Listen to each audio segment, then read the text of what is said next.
நம்ம இந்த இஸ்ரேல் மக்களுடைய பயணம்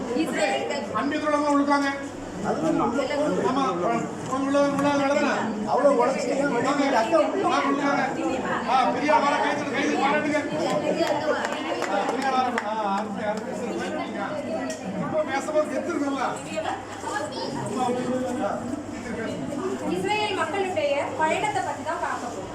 இஸ்ரேல் மக்கள் முதல்ல எகிப்து நாட்டுக்கு எவ்வாறு போகிறார்கள் என்று கேட்டால், அவங்க ஒரு விருந்தினராக அழைக்கப்பட்ட ஒரு விருந்தினராக தான் எகிப்து நாட்டுக்கு செல்கிறார்கள்.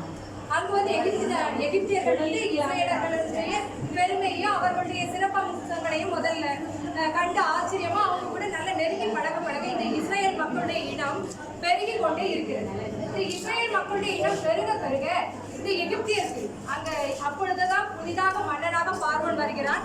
அந்த பார்வோனுக்கு பயம் வருகிறது. எப்படின்னா, நம்ம மக்களை விட இந்த இஸ்ரேலர்களுடைய எண்ணிக்கை அதிகம். எதிரி நாட்டு கூட இவன் இணைந்து நம்ம கிட்ட போர் தொடுத்தானா நமக்கு எகிப்து நாட்டை யார்கிட்ட கொடுக்க வேண்டியது வந்துடும்? இஸ்ரேல் மக்கள்கிட்ட கொடுக்க வேண்டியது வந்துடும். அதனால இந்த இஸ்ரேல் மக்களை நம்ம எப்படியாவது அடிமைத்தனத்திலே வச்சிருக்கோம். இஸ்ரேல் மக்களை